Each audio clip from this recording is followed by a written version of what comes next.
I think people, for the most part, are looking for three things. Number one, they're just looking for entertainment. People are home, they're bored. So that's one thing that you can provide through your social media posts. The second thing people are looking for is escape. Some people are just like, there's just too much going on. I just need to escape into this fantasy world for a little bit because there's a lot to deal with. The third thing, which I think a lot of people keep forgetting, is that people are really already making future plans for what life is going to look like after the pandemic, right? So those are the types of things you can put out there. Welcome everybody to my talk about social media post ideas during COVID-19. This is a session that's really near and dear to my heart because I have seen a couple of reactions to the pandemic. Certain people seem to have just kind of thrown their hands in the air and said, I can't do anything. So I'm just not going to do anything, until my state reopens. And certain people have been kind of completely ignoring the fact that COVID-19 is going on, and just kind of continuing as usual. And I think that the right answer and, what would really help our businesses is kind of a combination of the two. Not necessarily a combination, but it's somewhere in between the two, right? Like we have to acknowledge what's going on and we want to keep going, right? Because there's multiple different kinds of people. Yes, there's a lot going on, a lot of negative stuff in the news, but there are also people who are still looking for what we do. So you want to stay present and in front of people's minds. And the best place to do that is on social media because that's right at your fingertips every single day. So I assume most of you guys have no idea who I am. So I'm going to go ahead and give an introduction. My name is Faye Shola Ogunfemi. I am a wedding planner. However, I studied computer engineering, so I kind of made a sharp left turn into wedding planning a couple of years after graduating. So I went to the University of Pennsylvania, studied computer engineering, graduated, got an IT job, and shortly after that enrolled in a pageant, my first ever beauty pageant, after my mom pushed me a bunch of times. And I decided to do it just to make my mom happy. And halfway through, I said, I kind of want to win. I ended up winning. I put a lot of effort into my costumes, into my dance performances, etc. And when it was over, I planned a big scholarship ball. After that ball was over, though, I realized that I didn't have that creative outlet. And that was the first time in at least 10 years that I didn't have something else creative going on. And I realized how much I really needed that in my life. So I decided, I really did some soul searching and said, of everything I've done, what I really love doing is putting together events. Like literally, like my life felt like it was crashing when that scholarship ball was over. And I was like, I can't believe I don't have like invitations to send and like color schemes to think about and like logistics. And as much as it was crazy and took a lot of effort because I didn't fully know what I was doing and I was figuring it out, I knew I loved it. And I decided, what? Let me just hop in and start this event planning company. So I went to New York University, took their meeting and event management certification at night and on weekends. And a year later, I got my certification and started my business about halfway through. Now, the funny thing about this is that right after I started, I got a few clients, etc. And by the way, that was 9 years ago. So I've been in business 9 years this April. So I can't believe it's been that long, but yes, it's been that long. Right after that, I decided to move to Maryland, which is what tested literally everything for me because living in the New York, New Jersey area, I spent a lot of time because of the beauty pageant and because of the circles I was in. I kind of knew about African events that were going on. And I volunteered at a couple of events for free in exchange for advertising, then started charging for different fundraisers and stuff, then started getting into weddings. And so I planned a couple of events, including a 700-person event that literally everyone and their mama was at. So I started building brand awareness for myself in New Jersey and then decided to move to Maryland. But I figured, I already know my niche. I knew how important it was to know your niche. I know my niche. I'll be fine. I'll be fine when I get to Maryland. I'll just focus on my niche, which is, Nigerian and West African weddings. Like, it'll be great. And then I got to Maryland and realized that there were at least 4 other people that everybody knew in that exact niche of African and West and Nigerian weddings. And every time I met someone and said, oh, this is what I do, they'd say, I already have a planner. Like, yeah, this other person, you should meet them. And so I was the new kid on the block and was struggling to figure out how I was going to get the word out, and really said, listen, I got to figure out if I'm just going to quit and focus on IT or if I'm going to make this business work. And I decided to do the latter, which is where I learned so much about social media marketing, to the point that I built my own brand. I do have my own clients. My goal wasn't to put anyone else out of business, but just to put my own, make my name one of the names you think about. And I've eventually actually pivoted away from Nigerian events and now do mostly blended cultural events, cross-cultural events. But I always just talk about this story because it's important to know that I'm not just throwing out a bunch of things that I Googled on the internet. Like, I'm really going to be talking about things that have been working for me. It's when it comes to social media and how you can really like make your name heard among the crowd. On top of that, I actually currently have oh, hello, San Diego. I actually have booked multiple clients since COVID-19 has started, right? I know that this is a tough time and I don't want to downplay that, but there are still people who are looking for what we do, right, in the event industry. There are people who want to hire you for different things. One of my clients booked a videographer during COVID-19, right, for their wedding next year. Like, people are still booking. So you want to make sure that, you are open to the idea of booking. And yes, certain things are different. You're going to have to put certain clauses in your contract and answer certain questions about what happens if things get rescheduled. But you shouldn't just pack up shop just because of what's going on right now. And that's kind of what I wanted to talk about today. So I've actually booked one client and I have two clients who requested proposals yesterday. Well, who requested the proposals for signature and payment yesterday, who should be paying between today and tomorrow. So we're moving forward and I want to talk about what marketing looks like for me and some things that have been working for me. So with all of that aside, now let's hop into some things. Originally, I wanted to talk about 5 types of posts that you should put on social media, but today I actually realized I came up with 6, so I'm going to toss them all out there. Please take notes, but in addition, the freebie is a 9-page PDF that has some ideas and descriptions and stuff, so make sure you look out for the freebies that Michelle will send out, and you'll have more notes to read later. So one thing I wanted to talk about is, what are people looking for online? I think people, for the most part, are looking for 3 things. Number one, they're just looking for entertainment. People are home, they're bored, especially people who live alone or maybe don't have kids, because I'm sure people's children are keeping them occupied. But people are looking for entertainment on the internet, right? So that's one thing that you can provide through your social media posts. The second thing people are looking for is escape. Some people are just like, there's just too much going on. I just need to escape into this fantasy world for a little bit because there's a lot to deal with. On a personal note, I actually just got a call literally 5 minutes before joining, which was letting me know that, someone I know's father passed away and asking me to pray for them. So it's real out here. And sometimes people just need an escape. And that's sometimes what people are looking for when they open Instagram or when they open Facebook or whatever. So that's something that you can provide, just giving them an escape, a reason to laugh and to have fun on the internet. The third thing, which I think a lot of people keep forgetting, is that people are really already making future plans for what life is going to look like after the pandemic, right? People want to look for ideas and inspiration and things. And they also are looking for next steps to take right now to prepare for that. So those are the types of things you can put out there. So so all of that, taken into account, one of the things that I think is really important to share online is your operations, right?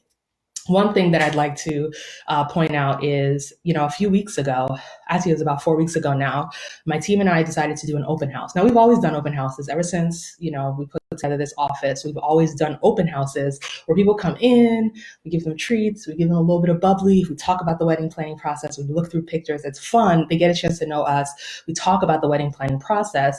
And when we found out that we were going to be locked down, I considered canceling it. I really considered canceling it, but then said, you know what?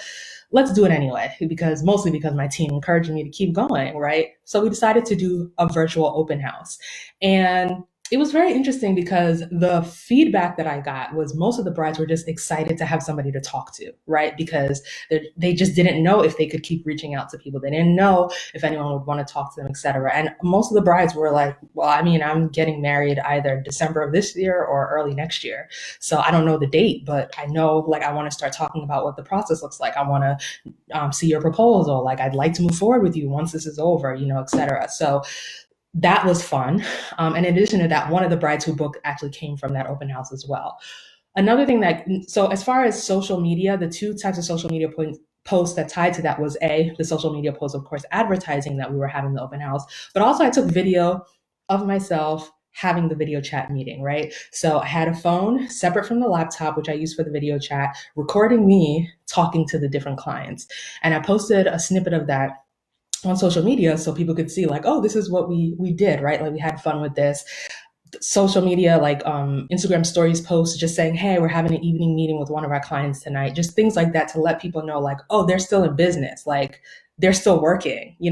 I think that's something that's really important for people to be able to see. I think as a photographer, it's important for people to be able to see that you're still editing, or maybe you're like, if you do mood boards with your clients before engagement shoots, or if you ever have meet and greets before engagement shoots or things like that, just let people see that you're doing that, and like having a visual of them seeing you do that is really powerful, because it shows people like, oh, this person's about their business and they're still working. So I may not be ready to reach out right now, but that lets me know that this person's about their business, so I can reach out later, even if I'm not ready right now.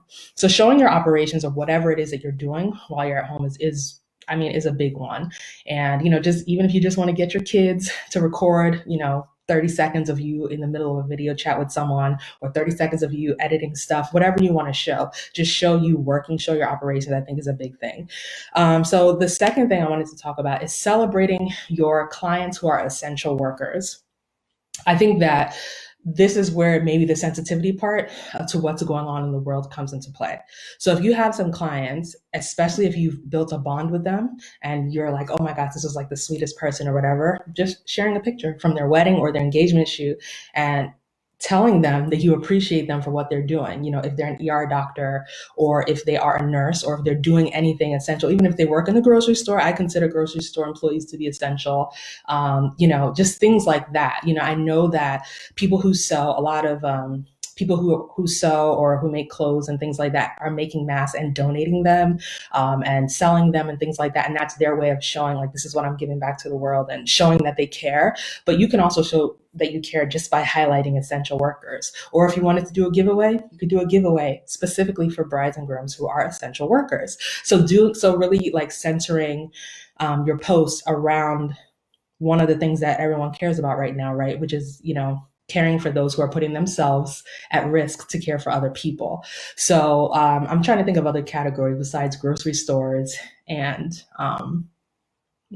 people who work in hospitals. I guess police officers are also essential. Anyone who's essential, who is a client of yours, highlight them, whether it's an engagement shot that you have, or if it's from their wedding. Doesn't even matter if it's 3 years ago. If the person's still a doctor, you can still celebrate them, or a nurse or whatever, you can still celebrate them, and just, let them know, shout them out, and let them know that you appreciate what they're doing and how passionate they are about the work that they're doing. So if any of this is resonating with you, please mention it in the comments. I'd love seeing your feedback so I can adjust what I'm saying, and make sure I'm addressing anything. And if you have any questions, make sure to put them in as well, because I'm reading all the comments and I will absolutely make sure I answer them before I go. So far, we've talked about showing your operations on social media, showing your behind the scenes, letting people see you work, and specifically see you work, not just the work, like see the person.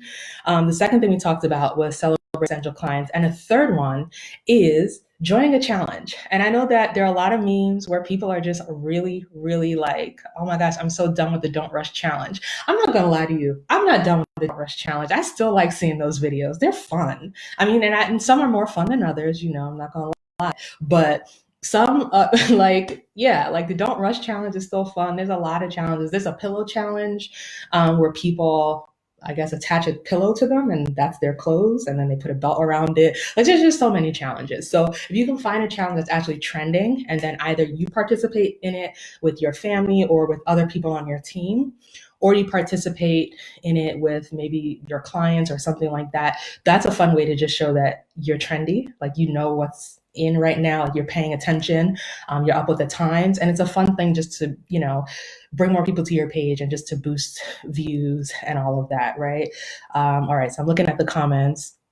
Essential workers, correction officers, paramedics, public works. Thank you. I was looking for more suggestions. So all of those, if you have any clients who fall in those categories, please reach out to them. Thank you, Denise, for that. So awesome. I have a couple of clients who fall in this category, and I'm scheduling posts for them right now. Yes, I'm glad that these tips have been helpful for you. Awesome ideas. Thank you. I'm glad it's helpful. These are great, and I hadn't thought of them. I'm glad this is helpful, guys. And cool. And I see a question. When you highlight people, would you only show your photo of them or one of them in uniform? I think that's an excellent question. I think that this really depends. I think that it depends on your brand and how you do things on your page. I know that a lot of photographers only post pictures that they take, so that's why I suggested posting an engagement photo or posting something from the wedding. Right? I'm not a photographer, so I post kind of whatever I want. But if you are open to posting things and just saying, I mean, I don't think there's anything wrong with posting a photo of someone in uniform and saying, "This is our client. They're they serve this and that," and then telling a story, right? Telling a story about why they're special to you, talking about what they do, and then maybe at the bottom just saying, "Hey, I didn't take this photo," especially if it's like grainy and you don't want people to think that's your work. Sure, you can always mention that, but just say, "This is an appreciation post and this is my client. I just want to show them some love."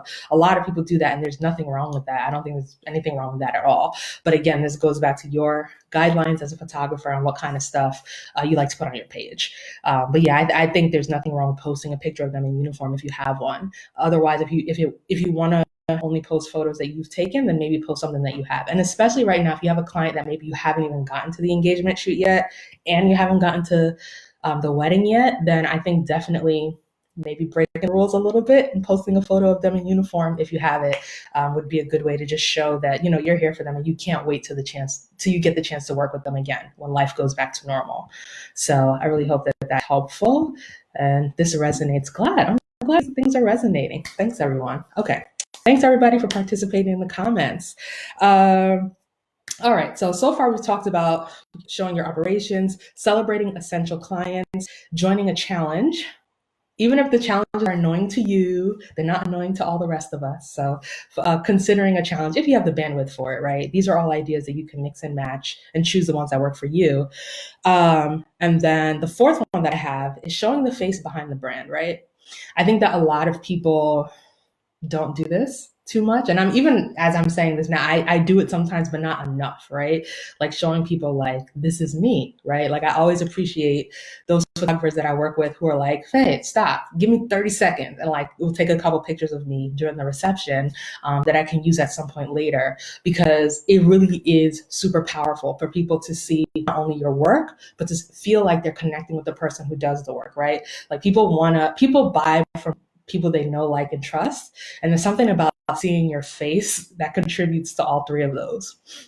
Because it's not just this business, it's Denise or Mariah or Tony or Jamina. I'm so sorry if I'm mispronouncing anyone's name, but it's like, I really love Mariah. Like I've had people literally like in my first meeting with them when I talk and I come with my whole spiel and explaining this is who I am, this is the brand or whatever. And I'm like, believe it or not, I actually studied computer. I actually studied, and then the bride's like, "Oh yeah, you studied computer engineering. I thought that was so cool." And I'm like, wow, okay, so this is someone who's been following for a while and sees all my Friday introduction posts, all three of them that I do in a year. And connected with me as a person. And there's something about that makes it such that once we have the consultation, I realize that those clients are really only having a consultation with me because I asked them to have a consultation with me. If I sent them an invoice straight up, they may have paid it. But I just didn't know that, before having a conversation with them. I didn't know that they knew so many things about me that I had already put out there, that they've read my bio, seen all my Friday intro posts, I've been following for a year and a half, all that stuff. So they're already so invested that they're like, okay, let's just meet with her because it's cool, but we know we want to go with her. And there's something about allowing people to connect with you that does that, right? Another big thing is doing that in Instagram stories. And again, it's up to what you're comfortable with. I don't show Instagram stories of myself in church and all kinds of stuff like that on my business page. I do it on my personal page. I'm on Instagram, Faishala. That's where I share business tips, and I also just show my life. So I show things about me in church. I share inspiration sometimes. I share goofy pictures. I crack on my brothers, crack jokes on my brothers. Like I do all kinds of stuff like that on my personal page. I don't really do that on my business page just because it's just not necessarily what I want to do. But I see a lot of businesses, especially that are very personal. If you shoot every wedding, and if it's like if the brand is you, there's nothing wrong with that. My brand is not necessarily me because I have other lead planners and I try to separate it a little bit. But if your brand is you, then there's really nothing wrong with that. And that really makes people connect with you and literally say they love you. I have vendors I work with where clients are like, "Oh my gosh, I love that person. Like I follow everything she does. Oh my gosh, I love her." Like they love someone that they've never even met. And that's the power of showing your face sometimes.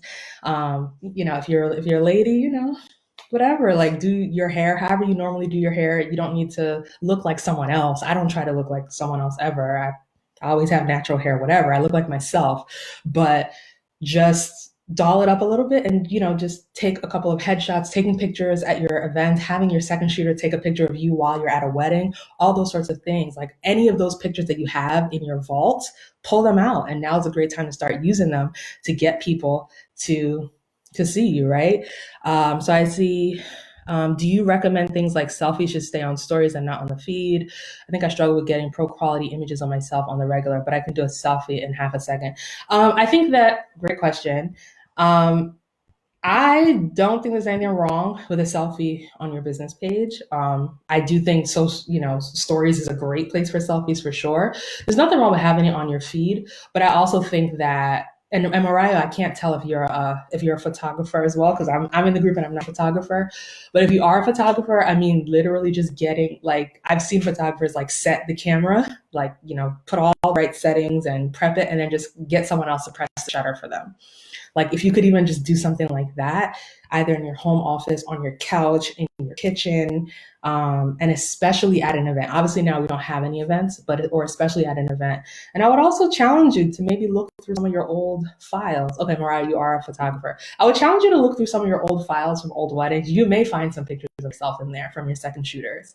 You just may not realize that they're there, but they are probably there. Like it might be a shot of you like really like about to take a shot of someone, and it might, like even it doesn't have to be you just sitting there and smiling. Like photos of you at work are good too.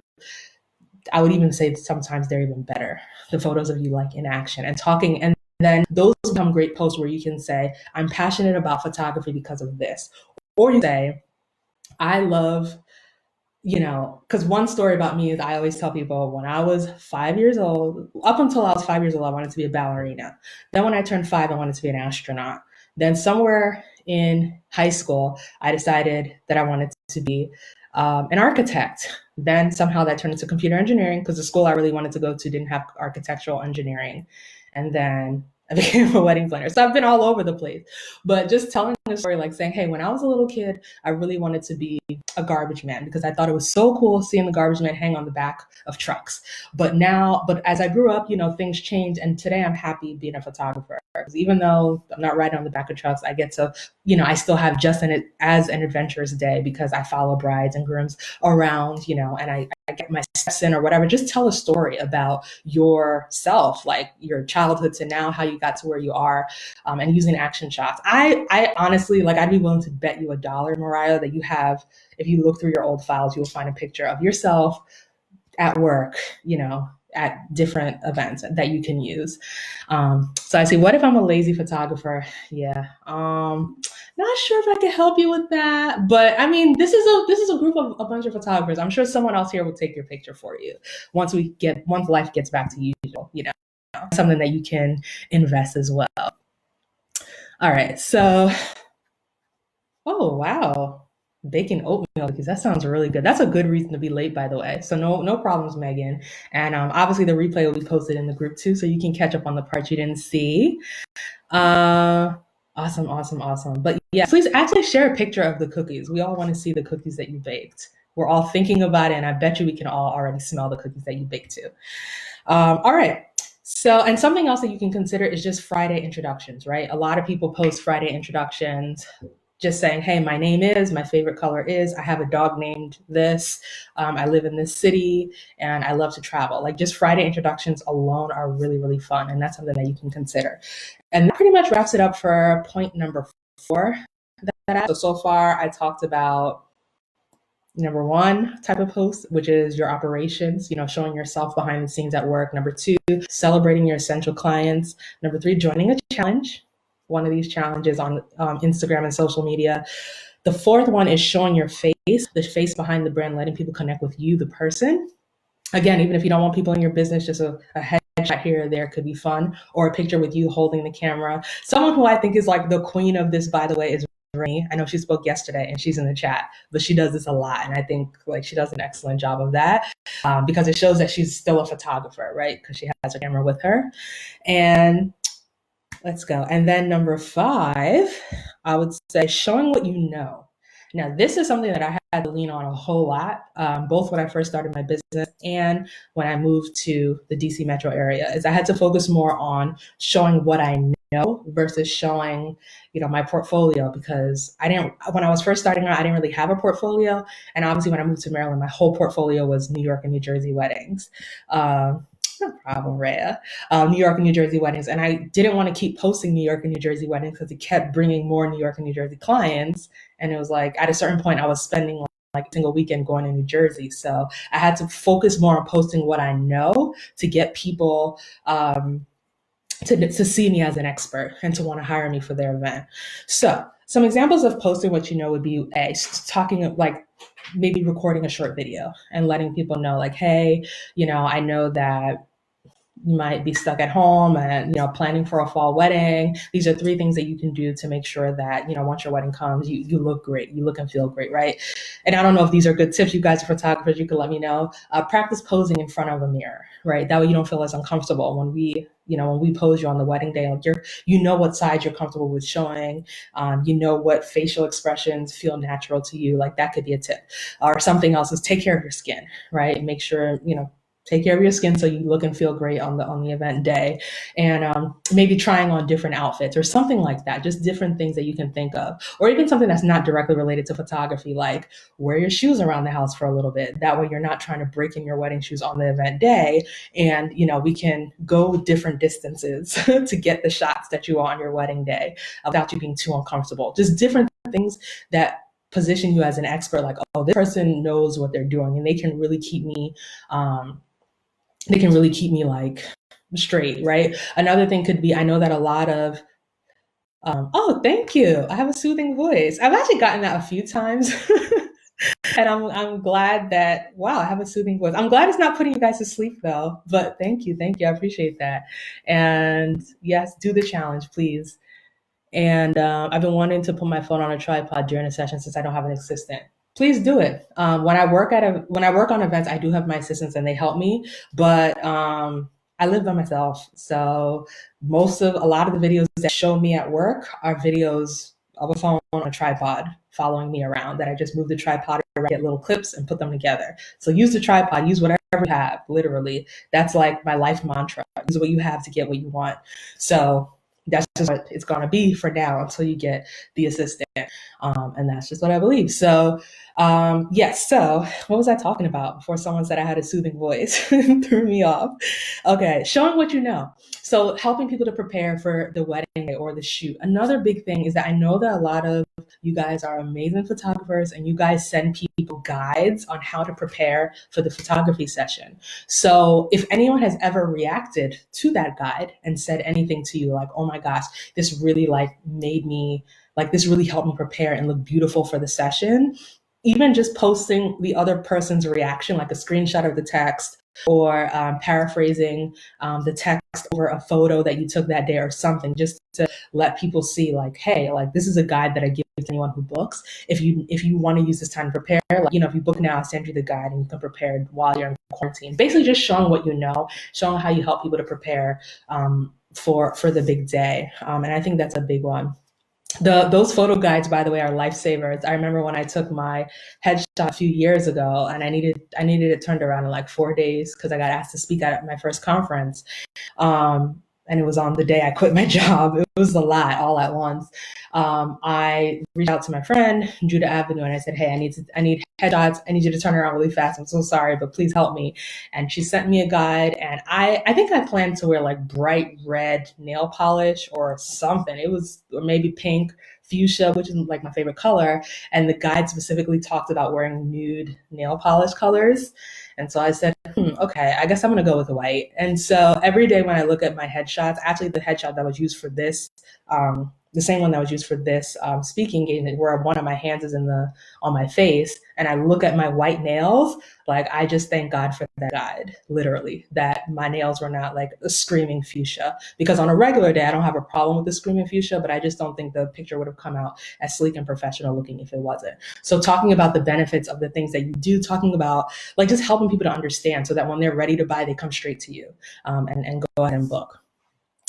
So far we talked about showing your operations, you in the operations, not just the operations, celebrating your essential clients, joining a challenge, showing the face behind the brand, sharing what you know, like sharing actual tips. And the sixth one that I had before I start taking questions was sharing old photos and videos from your events and storytelling.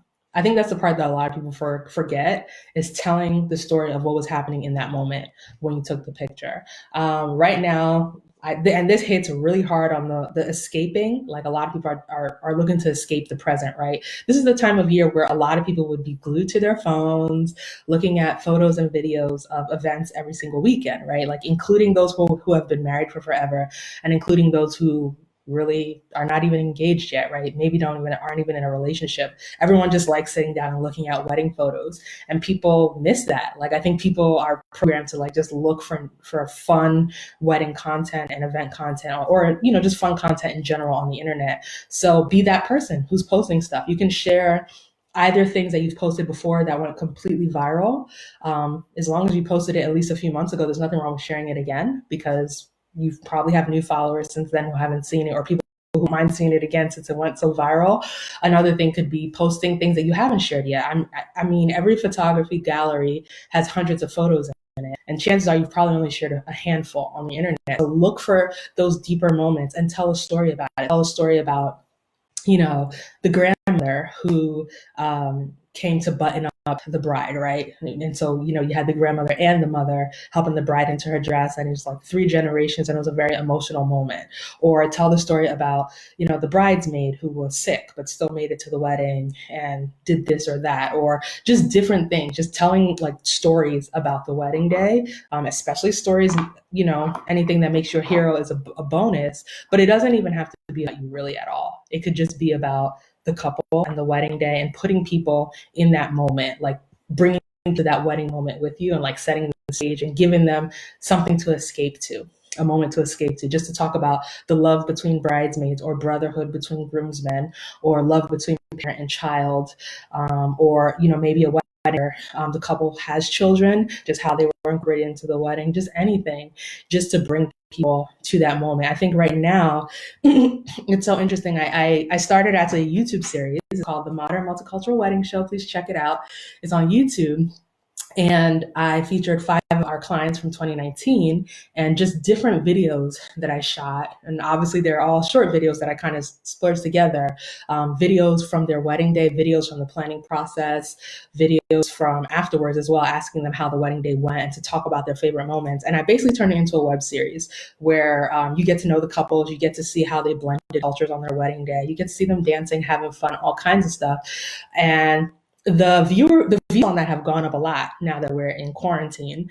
Obviously, it was a brand new YouTube channel, so I don't have like a crazy number of followers, but the views are pretty high because a lot of people just want to see that stuff right now. Like they just want to escape into a wedding and getting to know a couple and seeing love stories. It never gets old, like ever. So just being that person, like being that source of storytelling, even if it's just about fashion, like just talking about the fashion that people had at a certain wedding, people love that as well.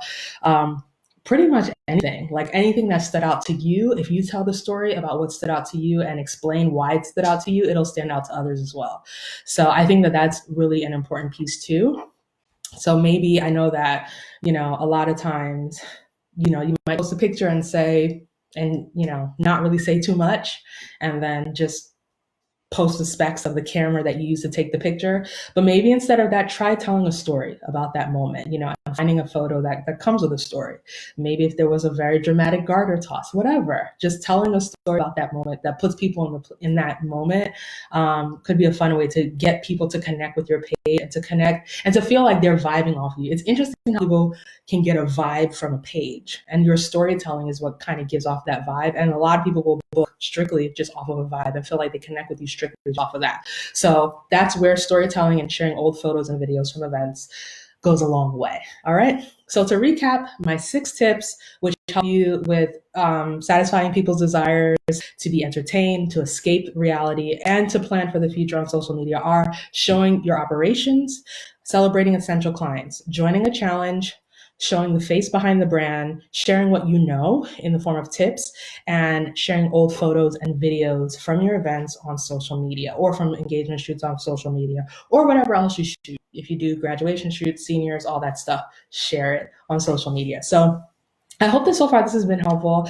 And at this point, I'd like to ask if there are any other questions or if there's anything that stood out to you in this live session that you'd want me to maybe elaborate on or that you just want to give feedback on. I'd love to see it in the comments because I want to make sure everybody goes away with a little bit of information today.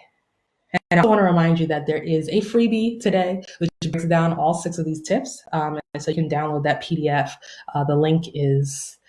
Well, I sent the link to Michelle, but I'll post it in the replay after this ends as well. So I have a question. How do you personally manage your different social media platforms? Right now, I'm a Facebook, Instagram girl. There's so much more out there. TikTok, Pinterest, LinkedIn, etc. Do you limit what you use? I think that's a great question. I believe in being a master of something. There's nothing wrong with being a jack of multiple trades. You just don't have to be the jack of all trades, and you do have to be a master of something. So when it comes to social media for me, truthfully, right now, I am on a lot of platforms. I am on Facebook, Pinterest, LinkedIn, and YouTube. All have different purposes. All of them have different purposes. Instagram and Facebook is for drawing in clients. My wedding planning clients. And that's because that's where them are. So I tend to focus on them there, right? Because that's where people look for pictures, that's where people find the visual content that inspires them. So when I'm posting things specifically about that, I post that there. Now, YouTube is more for people who want longer form content, which most people are just bored and swiping. But for those who want longer form content and for those who are searching, like Instagram is for people who just want to swipe, people who are searching like, oh, I've never seen, I wonder if there's ever been a Nigerian and Jewish wedding before. If they search for that, they'll find it in YouTube, right? I wonder if there's ever been an Ethiopian and Pakistani wedding. If they search for that, they will find me on YouTube. So that's a very different purpose. And I don't post on YouTube every day. I don't even post, well, on Statuesque, I don't even post on YouTube necessarily every week. I did for the period where the series went live. So for those 10 weeks where the Modern Multicultural Wedding Show was live, I posted every week a new episode. Then once it was up, that was it, right? In the same way, lots of shows like Insecure, etc., put out basically a season a year. That's where I'm at. So that's a very different, like, I feel like you have to know the purpose for what you're using the social media platform for. So I don't feel under any pressure to post on YouTube every day or even every week for static events, because that's not the purpose of the channel. The purpose is for those who are searching for content and for it to live there for years and years and years, as opposed to it being something that someone sees and forgets about, kind of like Instagram, where you have posts every day so that you're top of mind. I do have a separate YouTube page, which I'll post in the comments where I share tips to other entrepreneurs, business owners. There I post every single week because I'm, putting out more content. I get new ideas every week. I post there every week because that's like my consistent platform for a different purpose, but that's not to draw in clients. Pinterest I used for a while just because of curiosity. So I actually ended up filming a whole video about success on Pinterest. And Pinterest is a good platform. It does require a lot of work, which I'm personally not willing to put work into my Pinterest account every single day or every single week. So I have it and I use it kind of when I feel like it. But it's not like, I know I've kind of tried it. I've seen how it works. I got myself 0 to over 40,000 monthly active viewers on Pinterest in like 2 months. That was actually what the video was about, how I did that. And I didn't even have to use Pinterest every day to do that, honestly, but it just helped me to understand how the platform works. And then once I come up with the long strategy that's not going to like have me burnt out and then forget about the platform, when I come up with a long-term strategy for Pinterest, I may incorporate it. But right now, what's actually working for me is Instagram, Facebook, and of course referrals and Google searches. That's what I'm focusing on. LinkedIn I use to build my professional brand, which is more about corporate events, speaking engagements, and again, it does not tie to brides. I don't really see brides going on LinkedIn looking for a wedding planner. So my purpose there is a little different. Like on my LinkedIn, I post when I get featured in an article, then I post that on LinkedIn. I got featured in BizBash the other week. I got featured in a North Star meeting group yesterday. But those are things that brides I do not care about at all. If I post that on Instagram, I'll probably get like 2 likes. But posting that on LinkedIn means a little bit more because of the types of people I'm connected with there, what people are looking for on LinkedIn. So I feel like balancing has everything to do with knowing what you're using the platform for and what you're trying to get out of it.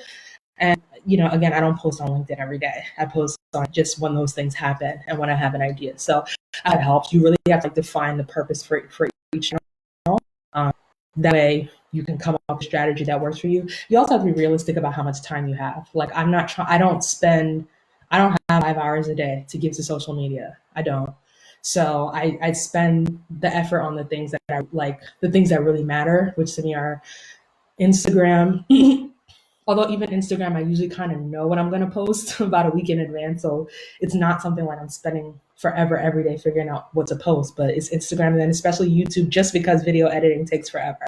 So I have to put the time into that.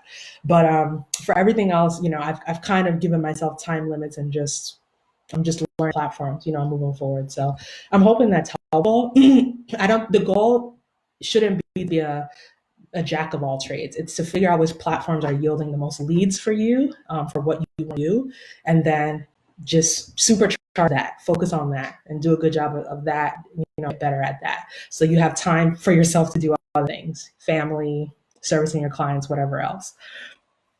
All right, so I see a whole lot of other questions. And if you have a follow-up question to that, please leave it in the comments. I don't mind answering. So thanks so much, everybody. Good info. Yes, so second to Mariah's question. That was good. Thank you. Oh, hi, Shamir. How are you? And thank you so much. Amazing ideas. I'm glad this was helpful, guys. And so someone recently created a YouTube account. Katrina, do you recommend to establish content first and post before you let people know you're on that platform? That's a good question. Again, every platform is different. Here's the thing. YouTube is a search engine. It's not like you're not going to flourish on YouTube by telling people to go view every video. I do it. When I post videos, I tell people like, hey, click the link in bio. I tell people to swipe up. But I realize the majority of people who watch the videos, like over 90% come from that. Like I might post a swipe up and maybe like 4 or 5 people click it, which is good. I need the views. But then by the next day, I have like 100, I have like 100 or so views. 100 people did not come from Instagram.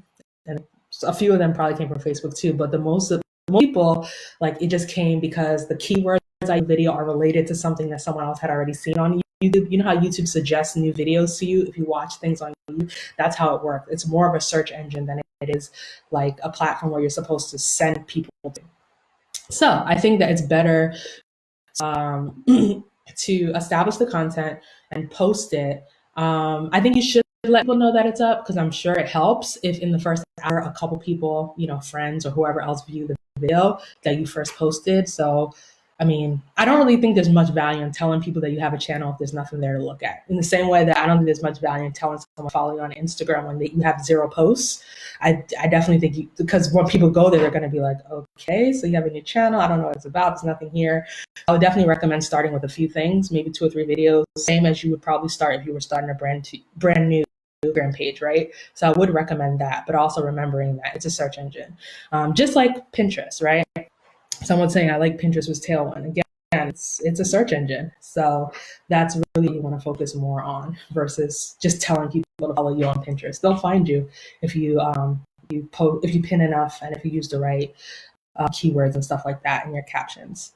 Again, what I was focusing on today with social media mostly was around Instagram and Facebook, because I do think those are the platforms most brides shop on for wedding vendors. I do want to say it honestly has been a joy hanging out with you guys today. Thank you guys for staying on for all 46 minutes of this talk. This really was fun, and I'm glad that people found it informative. I hope to see you guys putting this to use on your pages to draw people towards you. Post content that speaks to people's minds and their hearts, and draws more clients your way. So I'm glad this is helpful. So please connect with me on Instagram, on YouTube. Please steal your freebie in the comments as well in the replay, so everybody get that. And all I have for today. So you guys enjoy the rest of your Tuesday, and I hope to get a chance to speak with everyone again soon. All right. So stay blessed, stay safe, and all the best. We'll continue to grow your photography businesses.